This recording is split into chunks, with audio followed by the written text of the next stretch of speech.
हम बात कर रहे हैं, मवाजना किया गया है इसहाक डार साहब की जानिब से इमरान खान और डॉक्टर आफिया सिद्दीकी के केसेस का। इसी के ऊपर दो राय पाई जा रही है हमारे पैनल में।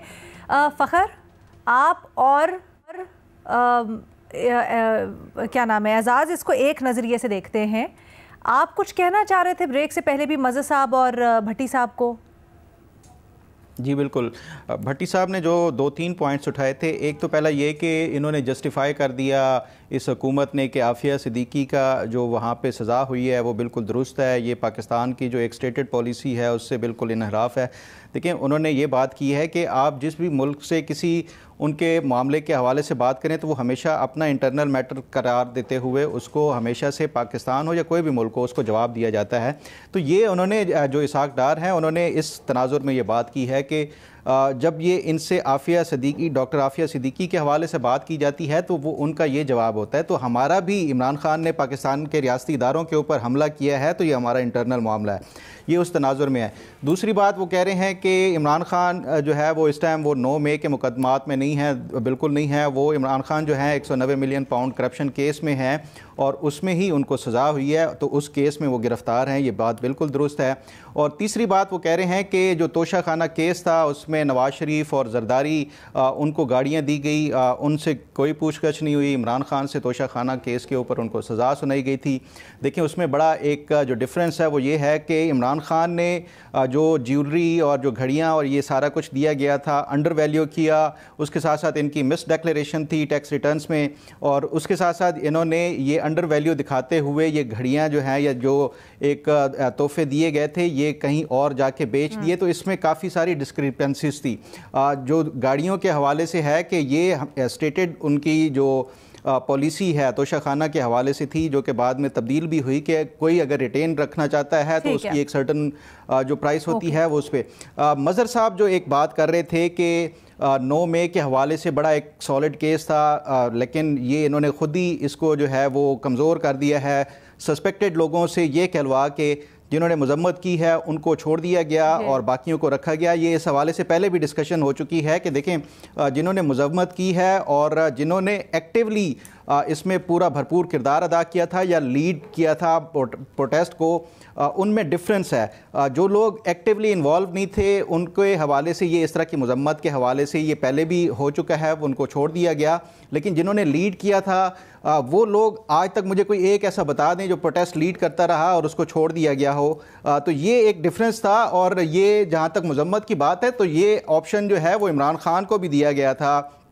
2024 में जो 8 मई को एक प्रेस कॉन्फ्रेंस हुई थी उसमें DG ISPR की तरफ से बाकायदा कहा गया था कि अगर इमरान खान माफ़ी मांग लें तो उस पर चले फ़खर आपका पॉइंट आ गया। जरा जल्दी से ये मज़हर साहब से पहले कर लें, फिर मैं भट्टी साहब की तरफ जाती हूँ ताकि हम आफिया सिद्दीकी वाले उसके। देखिए, जो फ़खर बात कर रहे हैं उसके तो माने यही हुआ ना कि आपने पॉलिटिसाइज किया ना, यही अगर फ़खर ये कह रहे हैं कि वही मैं यही तो कह रहा हूँ। तो आप जब 9 मई को पॉलिटिसाइज कर रहे हैं ना, एक ट्रायल अभी शुरू नहीं हुआ और ये कहा जा रहा है कि अगर माफ़ी मांग लें, माजरत कर लें तो ख़त्म सर, तो फिर मुकदमा क्या हुआ? ये विक्टिमाइजेशन का, जब विक्टिमाइजेशन का एलिमेंट आता है तो उसकी बुनियाद के ऊपर रियासत ने एक बड़ा दिल दिखाते हुए ये कहा कि ठीक है आपसे गलती हो गई, आप उसकी ये सवाल रियासत नहीं करती, ये सवाल अदालत करती है के ऊपर अटैक।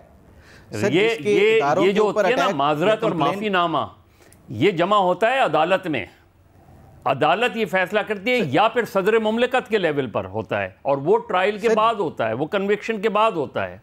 यहाँ अभी ट्रायल शुरू नहीं हुआ, यहाँ अभी चार्ज लगा नहीं, और आप ये कह रहे हैं कि अगर उस वाक़े की माफ़ी मांग ली जाए, माजरत कर ली जाए तो आगे बढ़ सकते हैं। ये पॉलिटिसाइजेशन ऑफ द केस है। मैं यही तो कह रहा हूँ कि एक सीरियस ट्रायल, एक सीरियस केस जो है 9 मई का, उसको आपने सियासत ज़दा कर दिया। ठीक है, और इसी वजह से उस केस की मेरिट को नुकसान हुआ। Okay, we get what you are saying Mazhar साहब।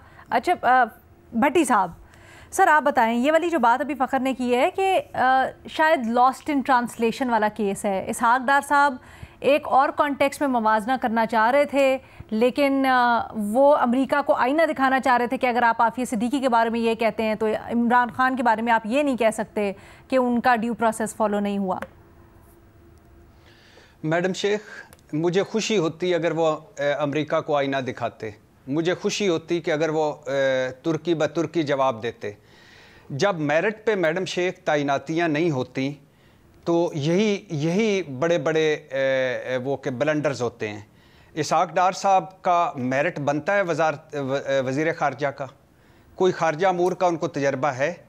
इसहाक डार साहब की जगह कोई ख़ारजा अमूर को समझने वाला, ख़ारजा अमूर का माहिर, ख़ारजा अमूर में तजर्बा रखने वाला होता तो वो यही बात इस तरह भी कर सकता था कि अगर कोई समझता है कि इमरान खान को फेयर ट्रायल नहीं मिला, अगर कोई समझता है कि इमरान खान को मिलने वाली सज़ाएं ठीक नहीं हैं, तो हम भी ये समझते हैं कि आफिया को फेयर ट्रायल नहीं मिला और जो आफिया सिद्दीकी को सज़ा मिली है वो ठीक नहीं है। तो ये था अमेरिका को आईना दिखाना। भट्टी साहब, जो आपने बात की है ना अभी, एजाज तो बड़ी तारीफ कर रहे थे इसहाक डार साहब की और उनके किरदार की। एजाज जी मैडम शेख, उनकी एक दो जुमले, उनकी राय है, एहतराम है, लेकिन हम कोई इसहाक डार साहब की बायोग्राफी नहीं कर रहे थे कि कश्मीर पर भी उन्होंने मेरे ख्याल से मेरी राय का गलत बयान दिया था, लेकिन बात हो रही थी। एजाज ने एक और बात की, इमरान खान ने जो आफिया सिद्दीकी पे यू टर्न लिया था, बिल्कुल लिया था। अगर हम मवाजना करते सारी हुकूमतों का, तो मैं कहता सारी हुकूमतों ने मुनाफकत की आफिया सिद्दीकी के केस पे, लेकिन चूंकि इसहाक डार साहब की बात हो रही थी तो इसलिए इस बात यही ठीक है भट्टी साहब। वो जस्ट एजाज, अच्छा, दो बातें इसमें। एक तो भट्टी साहब ने बात कर दी इसहाक डार साहब का, इन्होंने कहा कि मेरिट नहीं है, ये सब कुछ है। देखिए, अगर मेरिट ना होने की बात करें ना, तो मेरे ख्याल में भट्टी साहब बहुत सारे टीवी एंकर, बहुत सारे पैनलिस्ट, आप समेत, मेरे समेत, सब जो है ना वो फारग हो जाएंगे। ठीक है, तो मेरिट देखें, एक सिस्टम के अंदर कोई ना कोई एक्सेल करता है, अपना आप कोई ना कोई प्रूव करता है, इसीलिए उसको एक जगह पे लगाया जाता है। और मैं इनका नाकद रहा हूं, रिकॉर्ड उठाकर देख ले इसी प्रोग्राम में, प्राइम मिनिस्टर का भी और पर्टिकुलरली वजीर खारजा का भी। लेकिन आप किसी पार्टी एफिलिएशन से, हमारा किसी पार्टी से ताल्लुक नहीं, लेकिन एज इंडिपेंडेंट जर्नलिस्ट आप उठाकर देख लें पाकिस्तान का रोल, पाकिस्तान और इंडिया के दरमियान जो स्टैंड ऑफ हुआ, उसमें वजीर खारजा आपके ने क्या रोल प्ले किया, नायब वजीर आजम ने क्या रोल प्ले किया। और आप उठाकर देख लें ईरान और इसराइल के कॉन्फ्लिक्ट के दौरान, और ये बात मैं नहीं कह रहा, ये ईरान के लोग कह रहे हैं, ये मैं नहीं कह रहा, आप उठाकर देख ले एनालिस्ट इंडिया के वो कह रहे हैं। सर, किरदार के ऊपर हो गया, लेकिन ये जो स्टेटमेंट दी है इसहाक डार साहब ने, क्या फिर ये ब्लंडर हुआ है? एक जुमले का जवाब देना चाहूंगा मैं, अगर आप इजाजत दें, और वो जुमला ये है एजाज मेरे भाई के, पहली बात ये है कि मैं ये समझता हूँ, पहली बात सिर्फ एक जुमला, एक आप फिर इसका भी जवाब दीजिएगा। पहली बात तो ये कि मैं समझता हूँ मज़हर अब्बास साहब, एजाज सैयद, फ़खर दुरानी और इरशाद भट्टी, मैं तीनों को आपको समझता हूँ कि आप मेरिट पे हैं, और मैं खुद को समझता हूँ कि अल्हम्दुलिल्लाह, अल्लाह का शुक्र है, मैं मेरिट पे आया हूँ, मेहनत से आया हूँ। दूसरी बात यह है कि मेरे कहना, इसहाक डार साहब का कहना, मेरा टीवी पे कहना, इसहाक डार साहब का अमेरिका में कहना, इसहाक डार साहब पूरे मुल्क को रिप्रेजेंट कर रहे हैं, उसमें मेरिट चलता है। मैं अगर इधर कोई एक जगह मईशत पे बात कर रहा हूं और मैं मईशत पे मेरिट पे नहीं आता, तो मेरी एक राय है जिसका मुल्क पे कोई असर नहीं पड़ता, तो इसको मशरक को मगरब से आप भी ना मिलाएं। अच्छा, ठीक है, बड़ी सा पॉइंट आ गया आपका। उधर मेरिट की बजाय इधर मेरिट पे ना आए, वो बड़ा मेरिट है। वो एक कमजोर केस, एक दुनिया मानती है, एक कमजोर केस आफिया सिद्दीकी साहब का जो अमेरिका ने बनाया, उसमें कितनी वायलेशंस हैं, उससे मवाजना कर दिया इमरान खान साहब के केस का। ये तो खुद अपना केस बिगाड़ दिया इसहाक डार साहब ने, यहाँ पे बात हो रही थी। अच्छा अलीना, मैं एक अर्ज करूं, इसके ऊपर बड़ी लंबी बात की जा सकती है, लेकिन एक बात याद रखें कि हुकूमतें, पाकिस्तान की जितनी भी तौर से हुकूमतें आई हैं, ये अमेरिका से कम्युनिकेट करती रही हैं आफिया सिद्दीकी के ऊपर। और आपको पता हो कि अभी भी जो बाइडेन जब रिटायर हो रहे थे, अपनी मुद्दत पूरी कर रहे थे, तो पाकिस्तान की सफारती सतह पर कोशिश थी कि आखिर पर जो माफिया वो लोगों को दे रहे हैं, तो एक माफी आफिया सिद्दीकी को भी मिल जाए। बाकी हमें लोगों को मेजर करना चाहिए उनकी परफॉर्मेंस के ऊपर, और लोगों की मेजरमेंट उनकी परफॉर्मेंस के ऊपर उस वक्त होती है जब क्राइसिस मुल्क में आता है। हमने क्राइसिस देखा है, और क्राइसिस में अगर किसी ने अच्छी बात की है, अच्छा किरदार अदा किया है। सर, एजाज साहब, आप भी और फखर साहब भी माजरत के साथ इस चीज़ का जवाब पर्टिकुलरली अभी तक नहीं दे पाए हैं कि क्या कमज़ोर केस कर दिया इमरान खान का, या पाकिस्तान ने इमरान खान के मामले में अपने मौक़िफ़ को खुद गज़ पहुँचाई है इसहाक डार साहब ने, जब उसका मवाजना कर दिया आफिया सिद्दीकी से। तो फ़खर इसका जवाब देना चाहते हैं हम। Fakhar please quickly. देखें, ये हमेशा से होता है कि आप कंपेयर करके या जिस मुल्क में हों या जिस जगह के ऊपर हों उनकी लोकल मिसाल देते हुए ही हमेशा अपना जो केस है वो पेश करते हैं। इसहाक डार साहब ने वही वो किया है कि अमेरिका को उन्हीं की ज़बान में बताया है कि जिस तरह आप ये हमें जवाब देते हैं बिल्कुल उसी तरह का जो है ये हमारे यहाँ भी कानून और आइन के मुताबिक इनके जो है वो फैसले का हो रहा है। तो इससे कोई ना तो इमरान खान का केस कोई कमज़ोर हुआ है या डॉक्टर आफिया सिद्दीकी के बारे में पाकिस्तान का कोई केस जो है वो कमजोर हुआ है। जस्ट उन्हीं की जबान में उनको उन्होंने जवाब दिया। कंक्लूडिंग रिमार्क्स, रेमंड डेविस के केस के बारे में क्या ख्याल है? मिसाल बनती नहीं डॉक्टर आफिया की। मैं फिर वही कह रहा हूँ, मुझे ये बताएं कि डॉक्टर आफिया को जब वांटेड थी पाकिस्तान में, उन्होंने पाकिस्तान को अप्रोच किया, वो कौन सा केस था? वो केस तो नहीं था जिसमें उसको सजा हुई है। बता इंटरजेक्ट कर ले, अब जल्दी से, वक्त हमारे पास खत्म हो गया इसलिए जल्दी से इंटरजेक्ट कर। साहब, पहली बात तो ये है कि आपने पहले कहा कि जी पाकिस्तान ने उन्हें हैंड ओवर किया।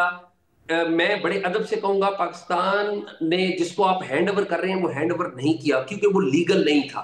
एट दैट टाइम मुशर्रफ साहब के जमाने में इंटेलिजेंस टू इंटेलिजेंस ये तावन करते थे, कोई कानूनी तकाजा पूरा नहीं करते थे, फिर अगवा करते थे लोगों को और हैंड ओवर ही हुआ ना सर। फिर हैंड ओवर ही हुआ ना भाई।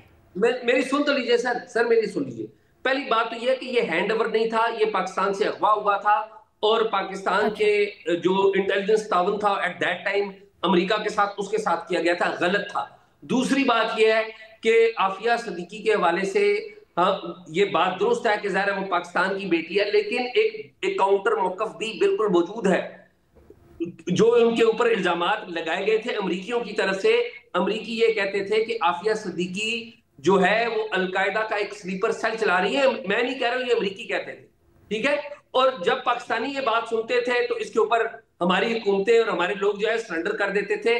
फिर अमेरिका ने खुद गलत काम किया जब आफिया सिद्दीकी के ऊपर एक मुकदमा कायम किया जिसपे उस पे इल्जाम लगा दिया कि सर इल्जाम तो 100 लगते हैं ना, हकीकत क्या है, वजन किस राय में है, इल्जाम में अमेरिका के वजन है भी या नहीं है, ये यही तो बात कह रहा हूँ कि आपको पता है कि डॉक्टर आफिया को क्या सस्पेक्ट, अमेरिकन क्या सस्पेक्ट कर रहे थे? वो ये डॉक्टर आफिया के जो एक्स हस्बैंड थे, जो अब भी शायद पाकिस्तान में हों, उस वक्त भी पाकिस्तान में थे, उसमें वहाँ इशू ये हुआ था कि वहाँ एक मेजर अलकायदा का वो था, वो उस वक्त 9/11 नहीं हुआ था, ये उससे पहले की बात है। और उसके बारे में ये था कि जी ये डॉक्टर आफिया से मिला था, ये था, वो सारी स्टोरीज अपनी जगह हैं। वो उसके जब डॉक्टर आफिया पाकिस्तान आई थी तो वो ये अमेरिकन उसको जब 9/11 के बाद उसको जो है उसको फॉलो करते हुए यहाँ उन्होंने अप्रोच की। यहाँ पाकिस्तानी अथॉरिटीज़ ने उसको हैंड ओवर किया, उनके साथ मिलकर हैंड ओवर किया। मैं तो तुम्हें वो वाक़या बता रहा हूँ, मुझे वो भी पता है कि कौन से अफसरान थे। लेकिन यहाँ जब आप उसको उस रेफरेंस को बना के पेश कर रहे हैं तो उधर उसमें नहीं ट्राई किया ना उस, हाँ तो वही कह रहा हूँ ना, उस चीज़ में तो उसका ट्रायल ही नहीं हुआ। उसका ट्रायल तो जो बडग्राम का कोई वाक़या है उसकी बुनियाद पे ट्रायल हुआ, जो मेन केस था जिसकी वजह से आपने डॉक्टर आफिया को पकड़ा था, वहाँ तो उसका ट्रायल ही नहीं हुआ है। उस चीज को आप क्यों नहीं मेंशन कर रहे सागदार या XYZ कोई भी? चलें जी, इस चीज को let's just agree to disagree on this. हमारे पैनल में इख्तिलाफी राय पाया जा रहा है स्टेटमेंट से मुतल्लिक। आप लोग हमें सोशल मीडिया के ऊपर बताइएगा कि आपको किसके दलाइल में ज़्यादा वजन लगा।